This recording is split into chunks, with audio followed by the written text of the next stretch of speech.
ગુજરાતમાં છેલ્લા ઘણા સમયથી અધિકારીઓ પોતાનું રાજ ચલાવતા હોય એવા ઘણા બધા કિસ્સાઓ સામે આવ્યા છે। સામાન્ય વ્યક્તિ કોઈ પણ અધિકારી પાસે પોતાનું કામ લઈને જાય ને એ સમયે અધિકારીઓ દાદાગીરી કરતા હોય છે, પરંતુ હવે આજ સમગ્ર મામલે ભારતીય જનતા પાર્ટીના 5 ધારાસભ્યો મેદાને આવ્યા છે અને સીધો જ પત્ર લખ્યો છે મુખ્યમંત્રી ભૂપેન્દ્ર પટેલને। વિગતે ચર્ચા કરીએ સમગ્ર વિષયની। નમસ્કાર, હું હંસિની અને તમે જોઈ રહ્યા છો નિર્ભય ન્યૂઝ।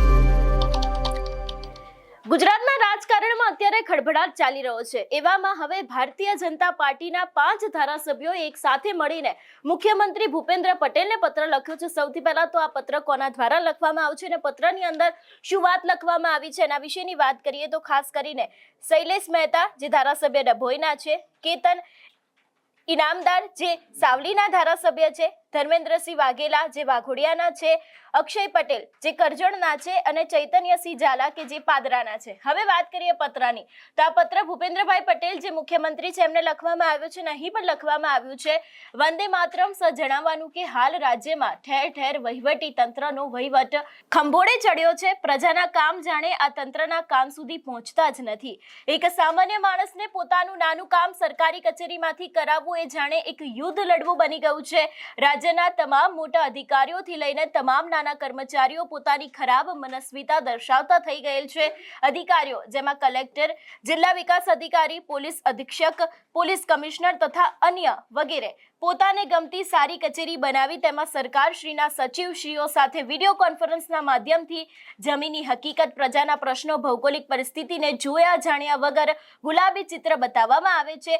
સરકારશ્રીને હકીકતોથી દૂર રાખવામાં આવે છે। પ્રજા અને જનપ્રતિનિધિથી પણ ઉપર પોતાને સરકાર સમજીને અંધાધૂન વહીવટ ચલાવવામાં આવી રહ્યો છે, જેનાથી સરકારની છબી ખરડાઈ રહી છે। એવી વાત આ 5 ધારાસભ્યો દ્વારા કરવામાં આવી છે। આપણે જોયું છે કે છેલ્લા ઘણા સમયથી અધિકારી રાજ ગુજરાતમાં જોવા મળી રહ્યું છે। કોઈ પણ એક સામાન્ય વ્યક્તિ હોય છે, કોઈક નાના વર્ગનો માણસ હોય છે, તે પોતાનું સરકારી કામ કરવાનું હોય છે, એને લઈને સરકારી કચેરીમાં જતો હોય છે તો ઘણા બધા એવા કિસ્સા જોયા છે કે અધિકારીઓ દ્વારા ક્યાંક તેને અપશબ્દો બોલવામાં આવતા હોય છે, તેનું કામ નથી કરવામાં આવતું અને હવે આ જ સમગ્ર વાતને લઈને ક્યાંક 5 ધારાસભ્યો છે એ લોકો મેદાને આવ્યા છે અને તેમના દ્વારા પણ કહેવામાં આવ્યું છે કે એક સામાન્ય માણસને પોતાનું નાનું કામ સરકારી કચેરીમાંથી કરાવવું એક યુદ્ધ બની ગયું છે, એવી પણ વાત કરવામાં આવી છે। એટલું જ નહીં, એમના દ્વારા એમ પણ બતાવવામાં આવ્યું છે કે જે રીતે અત્યારે હાલ અંધાધૂન વહીવટ પોતાને જ સરકાર સમજીને અંધાધૂન વહીવટ કરવામાં આવી રહ્યો છે એવો પણ આક્ષેપ મૂકવામાં આવ્યો છે। વધુમાં જો આ વિષયને લઈને વાત કરવામાં આવે તો અહીં લખ્યું છે ધારાસભ્ય દ્વારા સૂચવવામાં આવેલ કાર્યો કરવામાં આવતા નથી।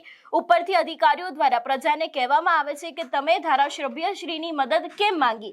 આ પ્રમાણેની ખરાબ માનસિકતાએ સુચારુ રૂપથી વહીવટી તંત્રને ચલાવવા યોગ્ય નથી। અમે વડોદરા જિલ્લાના ધારાસભ્યોએ અગાઉ પણ આ પ્રમાણેની મૌખિક રજૂઆત કરી હતી ને હવે વિનંતી કરી રહ્યા છીએ કે ખરાબ મનસ્વીતા ધરાવતા અધિકારીઓને સ્પષ્ટ સૂચના આપવામાં આવે કે જનપ્રતિનિધિઓ દ્વારા સૂચવાયેલા પ્રજાના કામોને પ્રાધાન્યતા આપી પ્રજાલક્ષી અને પ્રજાના હિતમાં નિર્ણય લેવામાં આવે, સાથે જ જરૂરી સામે કડક પગલાં લેવામાં આવે એવી પણ વાત છે ત્યાં 5 ધારાસભ્ય દ્વારા કરવામાં આવી છે। એટલે છેલ્લા ઘણા સમયથી જે અધિકારી રાજ ગુજરાતમાં ચાલી રહ્યું છે, અધિકારીઓ દ્વારા જે કામ કરવામાં આવી રહ્યા છે, જે પ્રજાને લઈને અત્યારે હાલ સરકારી કામ ઘણા બધા નથી થતા, પ્રજાની સામે એ લોકો ઘણી બધી વખત ખીજાઈ જતા હોય છે, એ જ દરેક વાતને લઈને હવે ધારાસભ્યોનું એવું કહેવું છે કે જે રીતે અમારા દ્વારા રજૂઆત કરવામાં આવી છે તો એની સામે હવે કડક પગલાં લેવામાં આવે, જે તે અધિકારી હોય છે એ લોકોને સૂચનાઓ પણ આપવામાં આવે એવી પણ વાત કરવામાં આવી છે। પરંતુ જે રીતે અહીંયા લખવામાં છે કે તે લોકો પોતાને જ સરકાર સમજીને અંધાધૂન વહીવટ ચલાવતા હોય છે, એટલે કે જે સરકારી કચેરીનો સમગ્ર વહીવટ હોય છે એ લોકો પોતાને જ સરકાર સમજી લેતા હોય છે ને એ બાદ પ્રજાને પણ ક્યાંક હેરાન કરવામાં આવતી હોય છે, એવું પણ તે લોકો દ્વારા કરવામાં આવ્યું છે। ને ખાસ કરીને અહીંયા ધારાસભ્યને લઈને પણ લખવામાં આવ્યું છે કે ધારાસભ્યો દ્વારા સૂચવવામાં આવેલ કાર્યો કરવામાં આવતા નથી। ઉપરથી અધિકારીઓ દ્વારા પ્રજાને કહેવામાં આવે છે કે તમે ધારાસભ્યશ્રીની મદદ કેમ માંગી, એવી પણ વાત તે લોકો દ્વારા કરવામાં આવી છે। એટલે કે જ્યારથી આ લેટર બોમ્બ સામે આવ્યો છે ત્યારથી ક્યાંક ને ક્યાંક રાજકારણની અંદર પણ અત્યારે હાલ ખળભળાટ જોવા મળ્યો છે, કારણ કે ભારતીય જનતા પાર્ટીના જે 5 ધારાસભ્યો છે દરેક લોકોએ ભેગા થઈને આખો પત્ર છે તે સીએમ ભૂપેન્દ્ર પટેલને લખ્યું છે અને તેમના દ્વારા અત્યારે હાલ જે વહીવટી તંત્રમાં જે કહી શકાય કે અત્યારે જે ચાલી રહ્યું છે એ જ દરેક વાતને લઈને કહેવામાં આવ્યું છે કે અધિકારીની સામે હવે યોગ્ય પગલાં લેવામાં આવે। જોવાનું રહેશે કે હવે આગામી સમયમાં સમગ્ર વાતને લઈને કયો વળાંક આવે છે। તમારું શું માનવું છે આ વિષયને લઈને અમને કમેન્ટ કરીને ચોક્કસથી જણાવજો। તેની સાથે અમારી ચેનલ નિર્ભય ન્યૂઝને લાઇક, શેર અને સબસ્ક્રાઇબ કરવાનું ભૂલશો નહીં। નમસ્કાર।